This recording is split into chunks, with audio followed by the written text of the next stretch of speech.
السلام علیکم ورحمۃ اللہ وبرکاتہ۔ معزز ناظرین، تعلیم و تعلم چینل میں آپ کا استقبال ہے۔ اس ویڈیو میں انشاءاللہ ہم اصناف سخن سے متعلق معلومات حاصل کریں گے۔ اصناف یہ صنف کی جمع ہے، جس کے معنی قسم کے ہوتے ہیں۔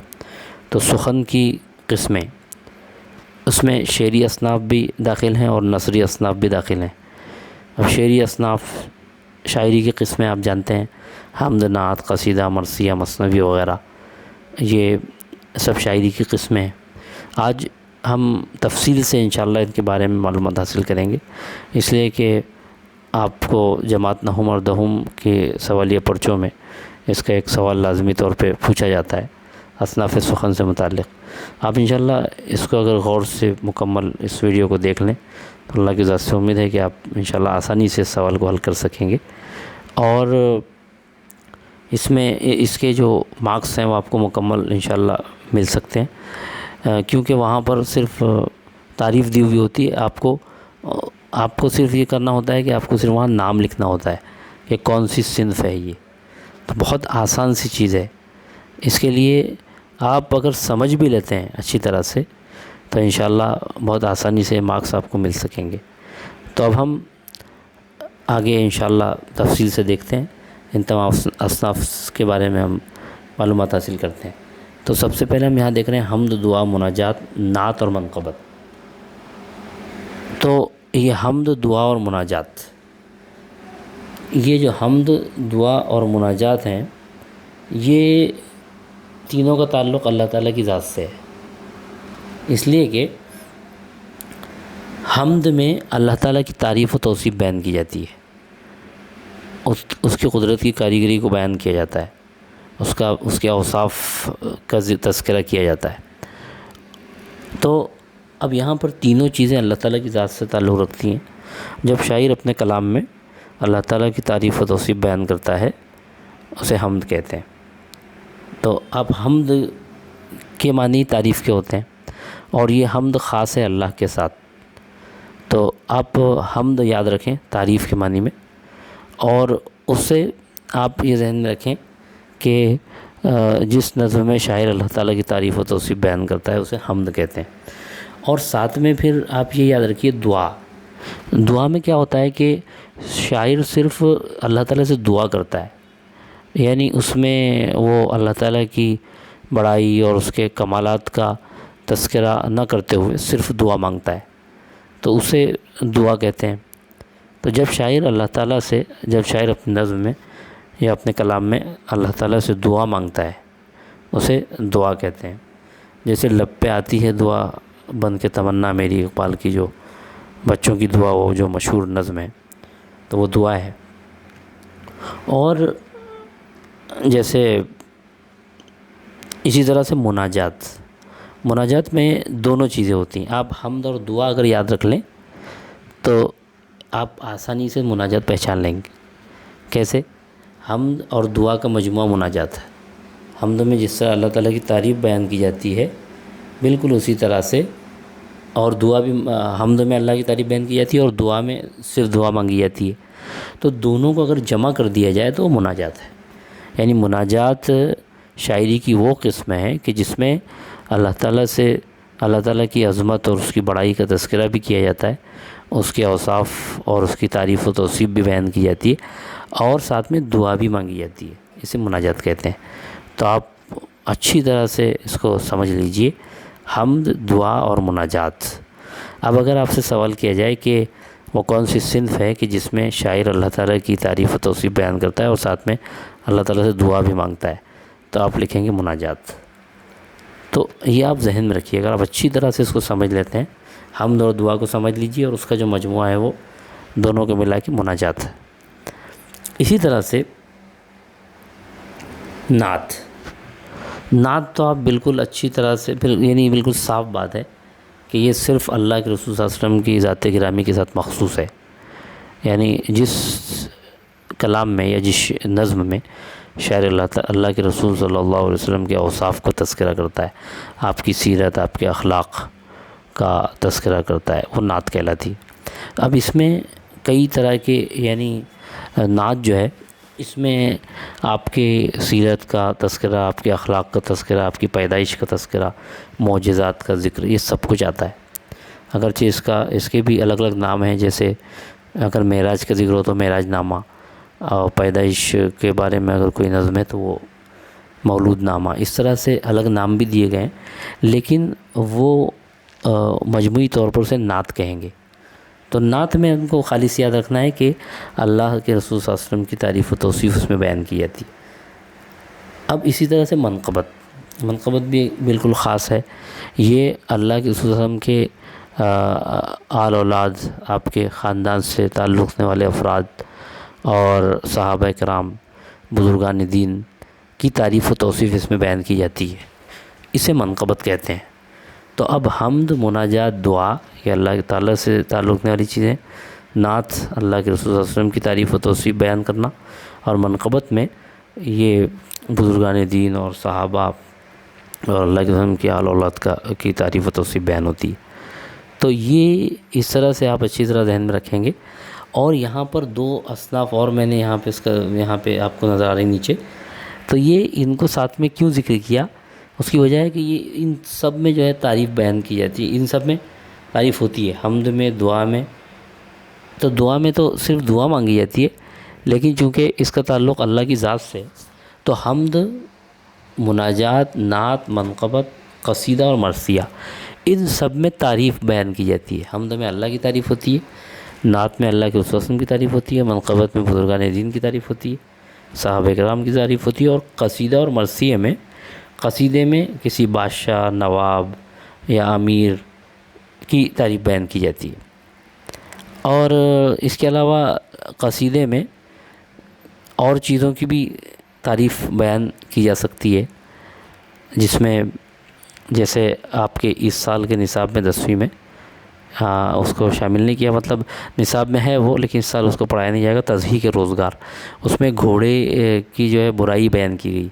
تو قصیدے میں تعریف تو ہوتی ہے، اس میں کبھی کبھی برائی، وہ ہجویہ قصیدہ ہوتا ہے۔ تو قصیدے میں اور چیزوں کی بھی تعریف بیان ہو سکتی ہے، امیر اور اس کے علاوہ کسی بزرگ کی تعریف، اور کسی شخص کی، کسی بڑی شخصیت کی تعریف اس میں کی جاتی ہے۔ اور مرثیے میں بھی مرنے والے کی تعریف بیان کی جاتی ہے، رنج و غم کا اظہار تو ہوتا ہے، لیکن اس کے اوصاف بھی بیان کیے جاتے ہیں۔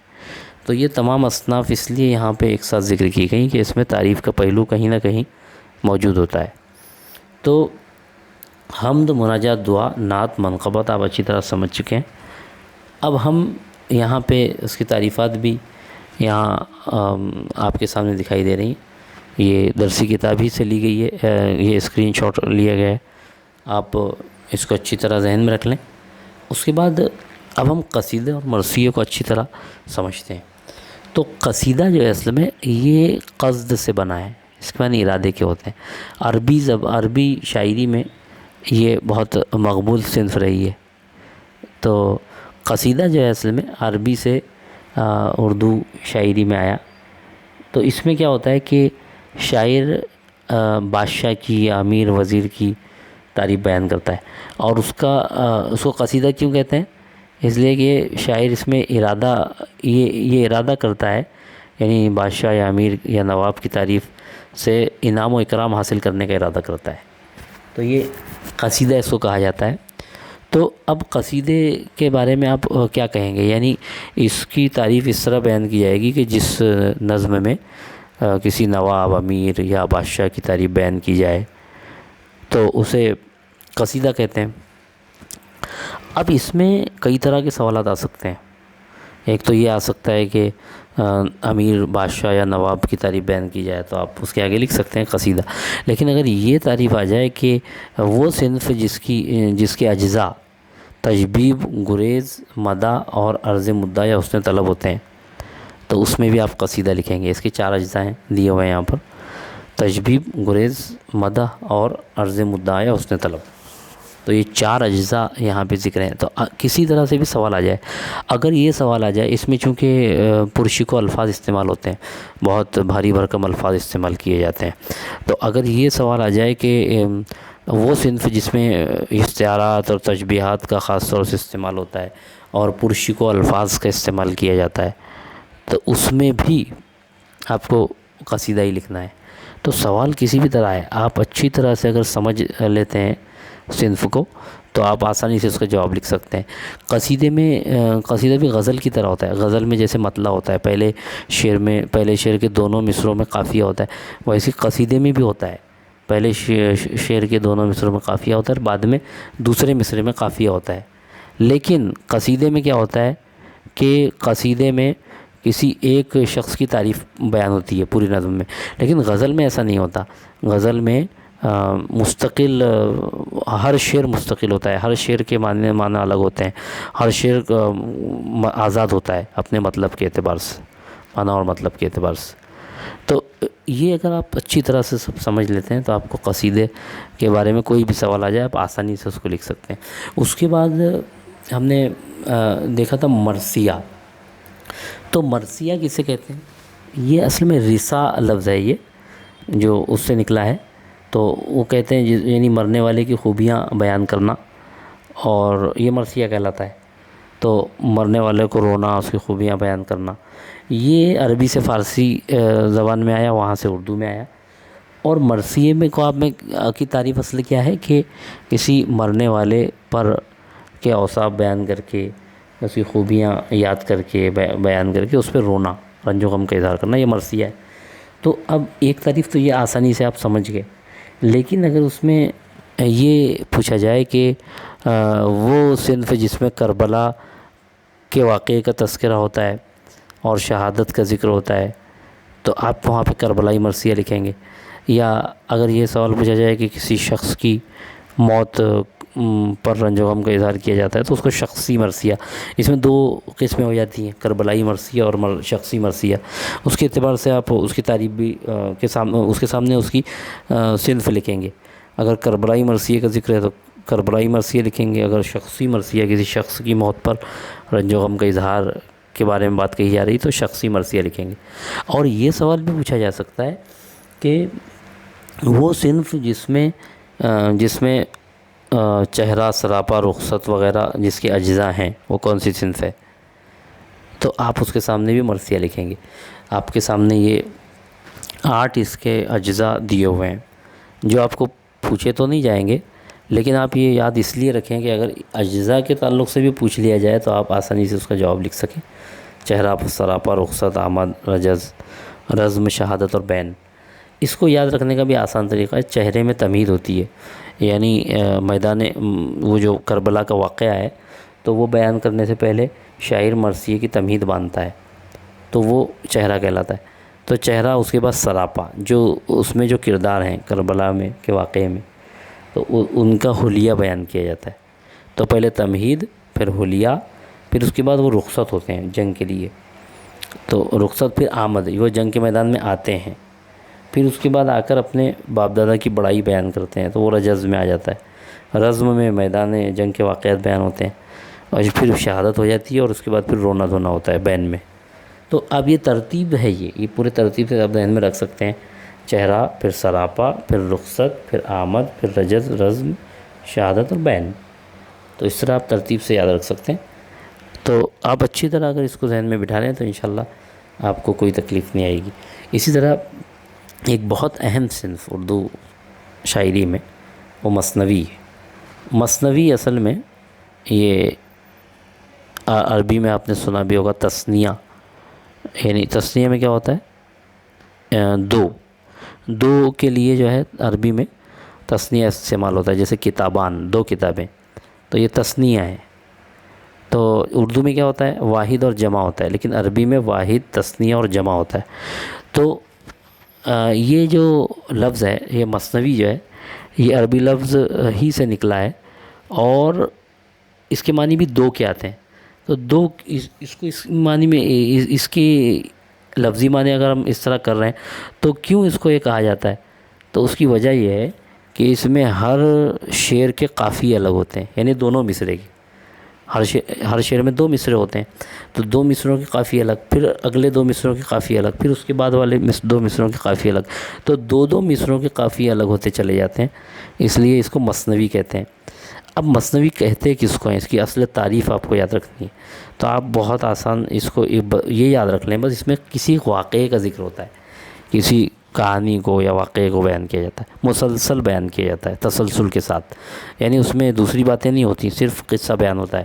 جیسے آپ نے سنا ہوگا وہ شہزادہ بے نظیر و بدر منیر کا کی بہت مطلب یہ کہ میر حسن کی جو مثنوی ہے مشہور سحر البیان، اس کے ایک کردار ہیں، تو اس میں صرف قصہ بیان کیا گیا ہے۔ تو کہانی جو ہے نثر میں بھی سنائی جاتی ہے اور شاعری میں بھی سنائی جاتی ہے۔ اگر شاعری میں کہانی سنائی جائے تو وہ مثنوی ہے۔ تو مثنوی جو ہوتی ہے، اس میں آپ کہیں گے کہ وہ نظم جس میں کسی واقعے کو تسلسل کے ساتھ بیان کیا جائے، اسے مثنوی کہتے ہیں۔ اور یہ جو مثنوی ہے، اس میں ہر 2 مصروں کے قافیے الگ ہوتے ہیں، اس لیے اس کو مثنوی کہتے ہیں۔ اب آپ سے سوال یہ پوچھ لیا جائے اگر کہ ایک تو ٹھیک ہے کہ اگر کسی مطلب یہ کہ جس نظم میں کہانی کو تسلسل کے ساتھ بیان کیا جائے تو آپ آگے مثنوی لکھ دیں گے، ٹھیک ہے، لیکن اگر یہ پوچھا جائے کہ وہ نظم جس کے ہر شعر کے قافیے الگ ہوتے ہیں، تو پھر آپ کو لکھنا پڑے گا مثنوی، اور اس میں کسی واقعے کو تسلسل کے ساتھ بیان کیا جاتا ہے اور اس کے ہر شعر کے قافیے الگ ہوتے ہیں، تو آپ اس میں مثنوی لکھیں گے۔ تو آپ کو یہ ساری باتیں ذہن میں رکھنی ہیں۔ پھر اس کے بعد ہم دیکھیں گے گیت۔ تو گیت جو ہے یہ ہندی سے ہمارے اردو میں آیا ہے۔ یہ گیت جو صنف ہے یہ آئی ہے ہندی سے اردو میں آئی ہے، اور اس کا موسیقی سے بہت گہرا رشتہ ہے، اور اس میں بہت ہی آسان الفاظ استعمال کیے جاتے ہیں، اور اردو ہندی کے الفاظ استعمال کیے جاتے ہیں۔ تو اس میں عام طور سے وطن پر گیت لکھے گئے، عشق و محبت پر گیت لکھے گئے، اور جدائی اور ملن پر گیت لکھے گئے، تہواروں پر گیت لکھے گئے۔ تو یہ گیت بھی آپ کو ذہن میں رکھنا ہے۔ اب اگر یہ پوچھ لیا جائے کہ وہ صنف جو ہندی سے اردو میں آئی اور جس کا تعلق موسیقی سے بہت گہرا ہے، تو آپ وہاں لکھیں گے گیت۔ اگر یہ کہا جائے کہ وہ صنف کہ جس میں جذبات اور احساسات کو سلیس، نرم اور شیریں الفاظ میں بیان کیا جاتا ہے، اور جس کا تعلق موسیقی سے بہت گہرا ہے، تو پھر آپ گیت لکھیں گے۔ تو گیت میں آپ کو یہ یاد رکھنا ہے کہ ہندی سے آئی ہے یہ صنف، اور اس میں موسیقی سے گہرا تعلق ہے، اور جذبات و احساسات کو آسان انداز میں بیان کیا جاتا ہے۔ یہ آپ کو ذہن میں رکھنا ہے، اور اس کا عام طور سے تہواروں اور حب الوطنی کے موضوعات پر اور قدرتی مناظر پر اور عشق و محبت پر یہ لکھے جاتے ہیں۔ تب ایسا بھی پوچھا جا سکتا ہے کہ وہ صنف کہ جس میں تہواروں اور حب الوطنی کے موضوعات اور مناظر فطرت پر جس کو لکھا جاتا ہے، تو اس میں بھی آپ گیت ہی لکھیں گے۔ تو یہ اس طرح سے گیت کے بارے میں آپ یاد رکھیں۔ اس کے بعد بہت اہم چیزیں ہیں، رباعی اور قطع یا قطع جو بھی آپ کہیں، یہ دونوں کو بہت اچھے انداز سے آپ کو سمجھنا ہے، کیونکہ عام طور سے دونوں میں 4 مصرے ہوتے ہیں، تو اب کہیں گڑبڑ نہ ہو جائے، اس لیے اچھی طرح ہم کو سمجھنا ہے۔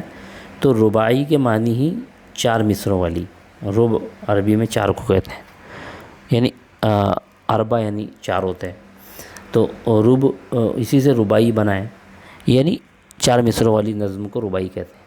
اب اس میں کیا ہوتا ہے کہ 4 مصروں اور ایک خاص بحر اور وزن میں ادا کیا جانے والا شاعرانہ خیال، کیونکہ اس کی بحر اور وزن دونوں مخصوص ہوتے ہیں، یعنی کسی بھی بحر میں یہ رباعی نہیں کہی جا سکتی، بلکہ اس کے 24 اوزان مخصوص ہیں، اور اس کی بحر لا حول ولا قوت الا باللہ جس کا وزن آتا ہے، تو ایک مخصوص بحر ہے، مخصوص وزن ہے، اسی میں رباعی کہی جاتی ہے۔ تو اس میں آپ کو یہ یاد رکھنا ہے کہ 4 مصرے تو ہوتے ہیں، لیکن اس کی مخصوص بحر اور وزن ہوتا ہے، اور اس کے علاوہ ایک خاص پہچان اس کی یہ ہے کہ پہلا، دوسرا اور چوتھا مصرے میں، پہلے، دوسرے اور چوتھے مصرے میں قافیہ ہوتا ہے، یہ ہم قافیہ ہوتے ہیں، پہلا، دوسرا اور چوتھا۔ تو یہ اچھی طرح سے آپ کو یاد رکھنا ہے۔ اور پہلے مصرعے سے شاعر کا جو خیال ہے وہ ترقی کرتا جاتا ہے۔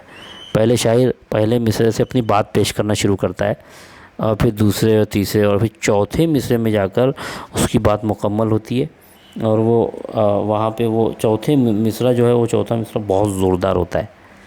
تو یہ رباعی ہے۔ اب قطع کا کیا مسئلہ ہے کہ یہ بھی 4 مصرعوں پر ہوتا ہے عام طور سے، لیکن اس کی کوئی بحر اور وزن مخصوص نہیں ہے، کسی بھی بحر میں اس کو کہا جا سکتا ہے۔ تو ایک فرق تو یہ ہو گیا رباعی اور قطع میں کہ اس کے لیے کوئی بحر مخصوص نہیں ہے۔ دوسری بات یہ ہے کہ اس میں جو ہے وہ دوسرے مصرعے میں قافیہ ہوتا ہے، دوسرے اور چوتھے میں۔ اس میں مطلع نہیں ہوتا عام طور سے۔ جیسے مطلع کا مطلب کیا ہوا، پہلے دوسرے مصرعے میں قافیہ، تو وہ رباعی میں ہوتا ہے، لیکن قطع میں عام طور سے دوسرے اور چوتھے مصرعے میں قافیہ ہوتا ہے، اور رباعی میں پہلے دوسرے اور چوتھے میں ہوتا ہے۔ قطع میں بھی کبھی کبھی پہلے دوسرے مصرعے میں بھی قافیہ آ سکتا ہے، لیکن وہاں ہم یہ کہیں گے کہ اس کا جو اگر وزن جو مخصوص وزن اس کا نہیں ہے، یہ کوئی بھی وزن اور بحر میں اس کو کہا جا سکتا ہے، تو یہ فرق اس میں آ جائے گا۔ اب ایک خاص بات اس میں یہ بھی ہے کہ اس میں صرف 4 مصرعے لانا ہی مخصوص نہیں ہے، بلکہ زیادہ مصرعے بھی اس میں آ سکتے ہیں، بلکہ آتے ہیں۔ 9ویں جماعت میں خود آپ کا وہ ایک قطع ہے جو کئی اشعار پر مشتمل ہے، 5 اشعار پر، تو اس میں 2 یعنی 4 مصرعوں سے زیادہ بھی مصرعے استعمال کیے جاتے ہیں، تو ایک بہت بڑا فرق ہے یہ۔ رباعی میں 4 مصرعوں سے زیادہ نہیں لائے جا سکتے، لیکن قطع میں سے کوئی پابندی نہیں ہے۔ تو اب اس میں کیا ہوتا ہے کہ رباعی میں اخلاقی باتیں، نصیحت کی باتیں، اور اسی طرح سے کچھ عقل مندی کی باتیں، فلسفیانہ باتیں پیش کی جاتی ہیں، اور قطع وغیرہ میں عام طور سے کوئی بھی موضوع پر قطع پیش کیا جا سکتا ہے۔ رباعی میں بھی کوئی قید تو نہیں ہے، لیکن عام طور سے ان موضوعات کو اختیار کیا جاتا ہے، پند و نصائح کو زیادہ اس میں اہمیت دی جاتی ہے۔ تو اس میں آپ کو ذہن میں رکھنا ہے، اگر یہ سوال آئے کہ وہ صنف جس میں پہلے دوسرے اور چوتھے مصرعے میں قافیہ ہوتا ہے اور 4 مصرعوں پر مشتمل ہوتی ہے، تو آپ رباعی لکھیں گے۔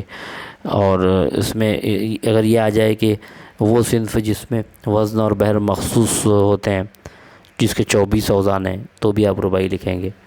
اور اگر یہ آ جائے کہ وہ صنف کے جس میں کوئی بحر اور وزن مخصوص نہیں ہوتے، اور جو عام طور سے 2 مصرع یعنی 2 اشعار پر مشتمل ہوتی ہے، اور اس سے زیادہ بھی آ سکتی ہے، تو پھر آپ قطع لکھیں گے۔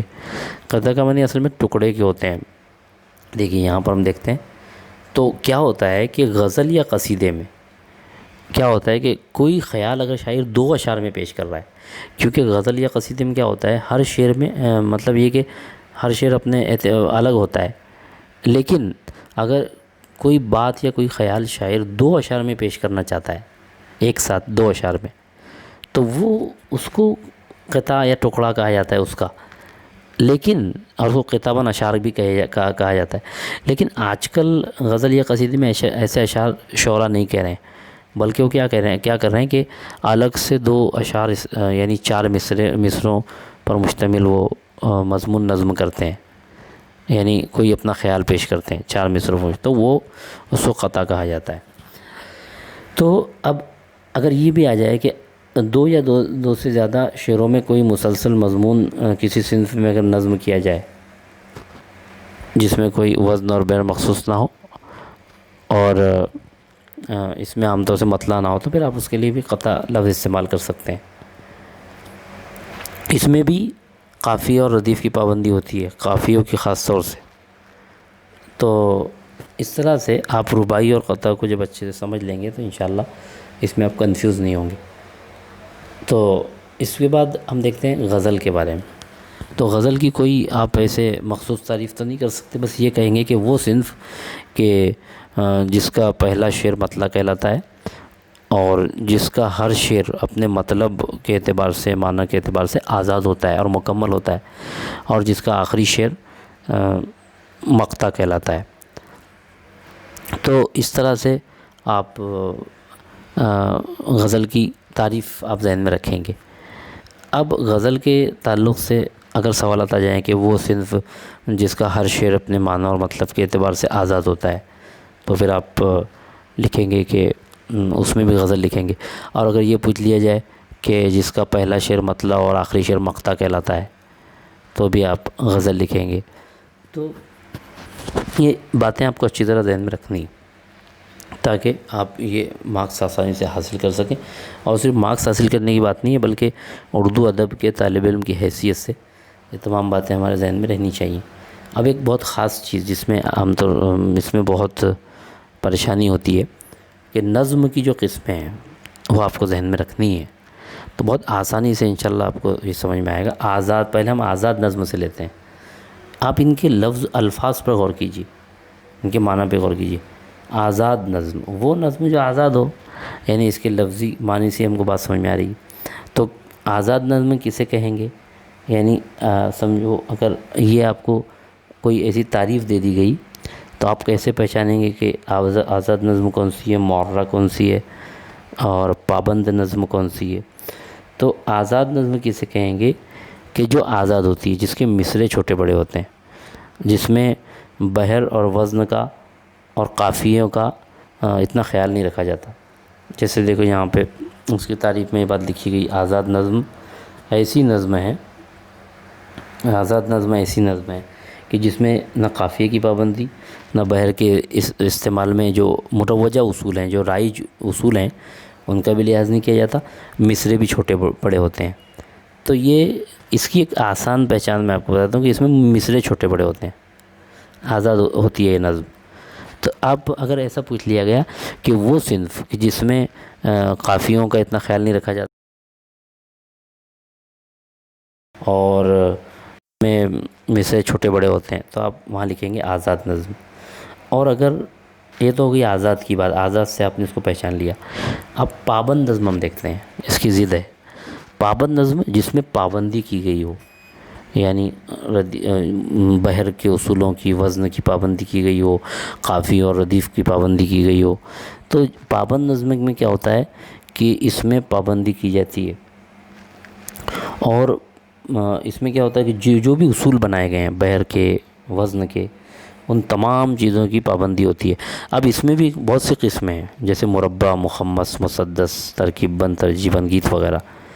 جیسے مربع بولے تو 4 مصروں والی اگر نظم ہے، 4 مصروں کا بند ہے، اگر ایسی نظم ہے کہ جس میں 4 مصروں کا ایک بند ہے، تو وہ مربع، اس کی حالت یعنی اس کی حیت جو ہے وہ مربع شکل کی ہے۔ مخمس میں 5 مصرے، مسدس میں 6، اس طرح سے۔ تو ترکیب بند اور ترجیح بند یہ بھی نظم کی قسمیں ہیں، پابند نظم کی قسمیں۔ اب چاہے وہ 5 مصروں والا بند ہو، 6 مصروں والا بند ہو، یا ترکیب بند یا ترجیح بند ہو۔ ترکیب بند اور ترجیح بند میں ایک مصرے کو یعنی بار بار دہرایا جاتا ہے، ایک شعر کو بار بار دہرایا جاتا ہے۔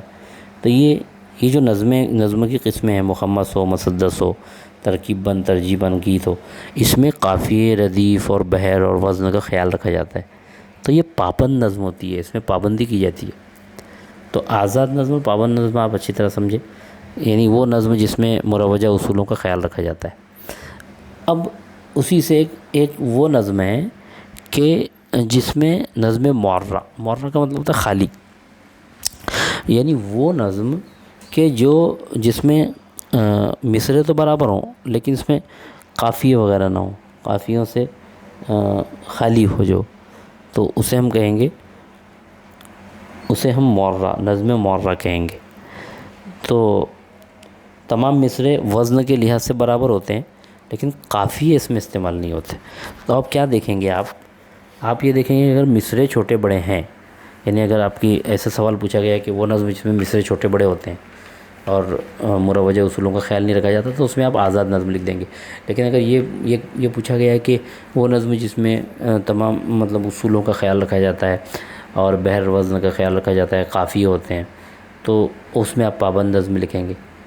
اور اگر یہ پوچھ لیا جائے کہ وہ نظم جس میں مصرعے تو برابر ہوتے ہیں لیکن قافیوں کی پابندی نہیں کی جاتی، تو وہ نظم معرہ ہے۔ یعنی نظم معرہ کا مطلب ہوتا ہے قافیوں سے خالی نظم، اس میں قافیوں کا استعمال نہیں ہوتا۔ تو اس طرح سے آپ کو اچھی طرح یہ ذہن میں رکھنا ہے۔ امید ہے اس سے آپ کو مدد ملی ہوگی. آپ اچھی طرح سے تیاری کیجیے اس کو، اس کے آپ کاپی میں بھی نوٹ کیجیے ان تمام چیزوں کو، تاکہ آپ کسی بھی طرح سے پریشانی کا شکار نہ ہوں. چینل کو سبسکرائب بھی کر لیں اور بیل آئیکن پریس کر کے آل پہ کلک کر لیں. السلام علیکم ورحمۃ اللہ وبرکاتہ.